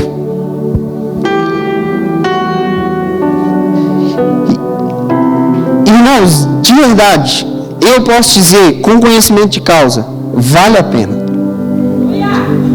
Vale a pena. Porque se tem uma coisa que vale, é quando você entende que Ele é o seu Senhor. Davi entendia isso, por isso que ele colocou lá, o Senhor é o meu pastor. Na versão da Bíblia judaica, está lá escrito assim, eu não preciso de mais nada. Entendeu? Olha, Ele é quem cuida de mim. Quem é o pastor? O que o pastor faz? O pastor é o cuidado. Ele continua falando ali embaixo. Ele me guia. Ele me conduz para me saciar em águas tranquilas. Enfim, o pastor é o cuidado. Quando Davi entendeu que o Senhor era o pastor dele, ele falou, agora ficou fácil, agora não preciso de mais nada. Quem cuida de mim é Ele. Está tudo certo. Só preciso ficar dentro da vontade dEle. Se eu fugir do rebanho, aí Ele não é mais meu pastor. Se eu ficar no rebanho, Ele é meu pastor. Então não preciso me preocupar com nada. Ele vai me levar para tomar água. Ele vai me levar para lugares seguros. Se vier alguém contra mim, Ele vai matar. Ele vai lutar por mim. Ele que vai me dar vitória. É Ele que vai me saciar. É Ele que vai me satisfazer. É Ele que vai me aquecer. É Ele que vai me consolar. Eu não preciso me preocupar com nada. É só viver. Fica fácil. Então, se nós entendemos isso, irmãos, segue. Ele que é o sustento. Fique de pé aí.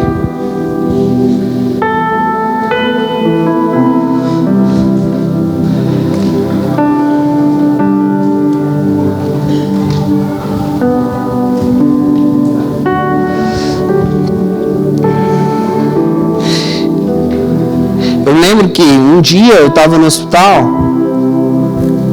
Foi um dia muito difícil. Eu passava por muitos procedimentos no hospital, então alguns eram muito doloridos, muito mesmo, de verdade. E para melhorar tudo isso ainda, eu tenho uma resistência à química, ou seja, os remédios não fazem efeito. Então o único remédio que me tirava dor era morfina. Só que morfina você não pode ficar tomando, porque ela faz muito mal. E de fato começou a fazer. Eu comecei a ter insuficiência respiratória já. Eu não conseguia respirar mais por causa de tanta morfina que eu tomava de 3 em 3 horas, para tirar a dor. E um dia foi muito difícil mesmo. E o médico veio e fez um procedimento muito dolorido. Eu estava sofrendo aquele dia. E aí eu fechei o olho assim. E eu tentava me lembrar de uma música que eu tentava me lembrar e eu não me lembrava. Aí eu perguntei para minha esposa e ela canta muito bem, só para mim. E aí ela pegou e lembrou a música, que era a música do Livres, para valer a pena. E eu comecei a cantar, lá no hospital, lá no quarto. Eu comecei a cantar e eu chorava porque, irmãos, doía. Sofria. Eu falava, não, mas isso tem que valer a pena. Porque não faz sentido se não valer a pena. Não faz sentido tudo isso que eu estou passando, que Deus não é mau. Eu aprendi a minha vida toda que Deus é bom. Então isso aqui tem que valer a pena. E eu vou fazer isso valer a pena. E aquele dia, cantando isso, e me sustentas em minha dor, e realmente, irmãos, era só Deus veio para me sustentar, porque o remédio não fazia efeito. Não tinha o que fazer. E realmente, irmãos, é algo árduo, é um trabalho diário, é algo que você vai vencendo todos os dias. Viver a vontade de Deus é algo que a sua carne luta contra todos os dias. Você é tentado todos os dias a fazer a sua própria vontade, a fazer o que você tem interesse, a colocar em dúvidas, a murmurar. Todos os dias você é tentado. A murmuração, eu vejo que ela incomoda Deus pelo simples motivo de quando você reclama, significa que você não concorda com a vontade dele. E se você não concorda com a vontade dele, você está sendo insubmisso. E isso irrita a Deus. Por quê? Porque Ele fez muito mais por mim e por você, muito antes de eu e você nascermos. Jesus fez muito mais por mim e por você, muito antes de eu e você nascermos. Então, irrita sim, porque é ingratidão. Murmuração é ingratidão. Povo para reclamar, para murmurar é povo crente, irmão. Não faz isso não. Não faz isso não, porque isso é ingratidão. Então, quando você identifica que tudo que você passa, tudo que você sofre, quando você está no centro da vontade de Deus, não é um lugar confortável. Não é. Quando está ficando confortável, ora. Pede a Deus para que Ele te tire de onde você está. Porque se está confortável, não é o lugar que você tem que estar. Se sua vida está confortável, tem alguma coisa errada. Porque nós vamos ser perseguidos, nós vamos ser injustiçados, nós vamos ser caçados na terra. Então, se a sua vida está confortável, então está errado. Então se gera tanto desconforto, tanto sofrimento, tanta dor, tanta perda material, perda emocional. Você tem que se desapegar de uma série de coisas. Tem que valer a pena, irmãos. E vai valer. Vai valer. O melhor é que vai valer. Porque a promessa de Deus, ela é de uma vida eterna com Ele, em perfeição. Sem mágoa, sem dor, sem choro, sem lágrima. Uma nova Jerusalém, uma terra restituída, santos todos juntos. Então vai valer a pena, vai valer muito a pena mesmo. Nós estamos pagando muito barato mesmo. Mas exige de nós um sacrifício que hoje pode aparentar ser muito árduo. E pode de fato ser. Então feche seus olhos aí, coloque a mão sobre o seu coração.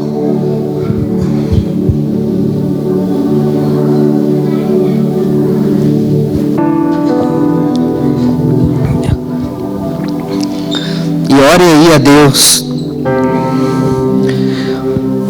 Peça que Ele te direcione para o centro da vontade dEle. Mas peça com verdade, irmãos. Porque da boca para fora não funciona para Deus. Da boca para fora não funciona. Peça com verdade. Lá, Deus ama o seu íntimo, aquilo que está dentro do seu coração. Se você pedir com verdade mesmo, Deus vai te dar. A Bíblia diz que nós não recebemos porque nós não sabemos pedir. Eu te garanto que Ele quer te colocar no centro da vontade dEle. Então, se você pedir, Ele vai colocar. Ele vai te direcionar para lá. Ele vai te impulsionar a viver isso. Mas você tem que estar disposto. Você tem que estar disposto a isso.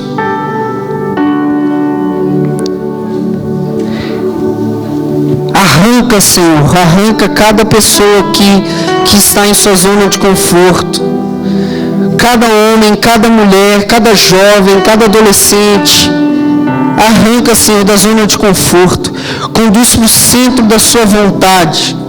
Um lugar de plena satisfação em Ti.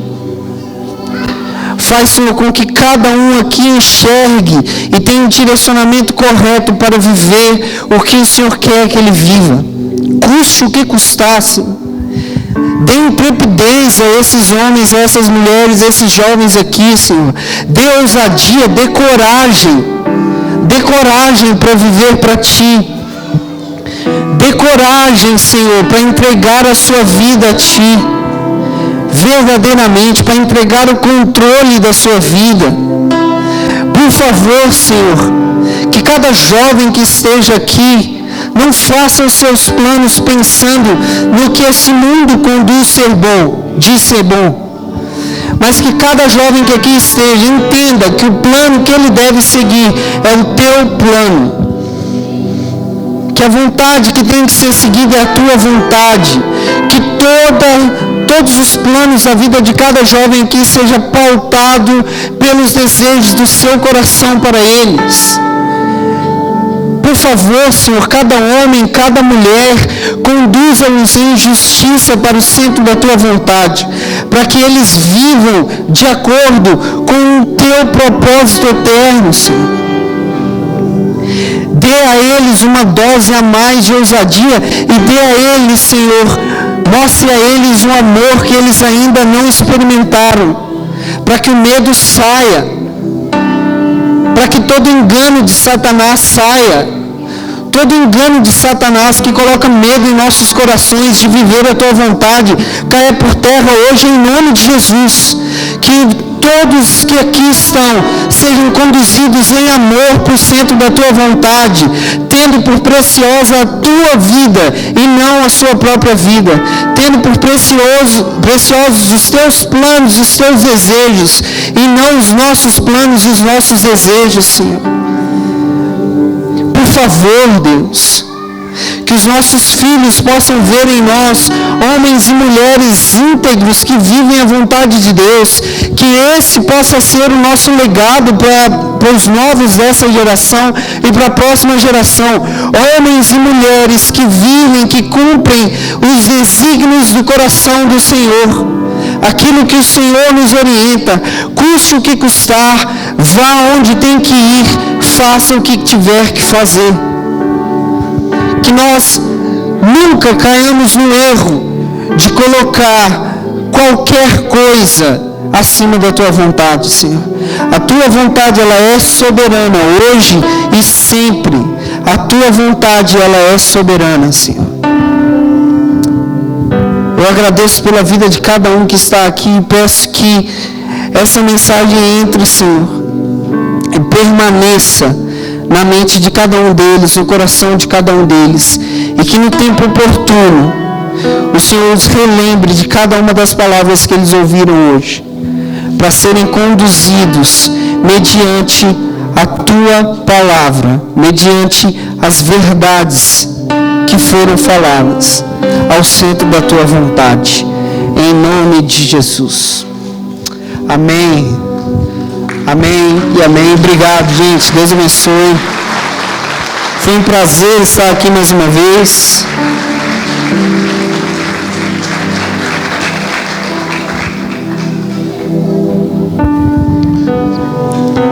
Queria chamar a Bel aqui à frente. Nós como igreja, como cidade, nós queremos orar por eles.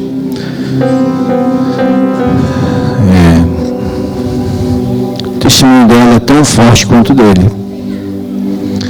Hoje eu compartilhava a mesa, quem pediu a ele falar sobre isso fui eu. Alguns anos atrás, numa chácara, nós estávamos lá e ele me contou em detalhes, com mais profundidade, o que ele relatou nessa noite aqui. E por que hoje eu pedi para nós ofertarmos antes? Porque eu não queria que você fizesse isso por causa do emocional. É por aquilo que Deus gerou no coração. E a Bel, ela sem convertida quando isso aconteceu. E hoje está aí, né? Os pastores têm movimentado algo muito tremendo, né, nos nossos corações. Jovens sendo alcançados por causa do Espírito da Verdade que entrou neles. E quando o Espírito da Verdade entra em alguém, o outro vai ser sempre beneficiado.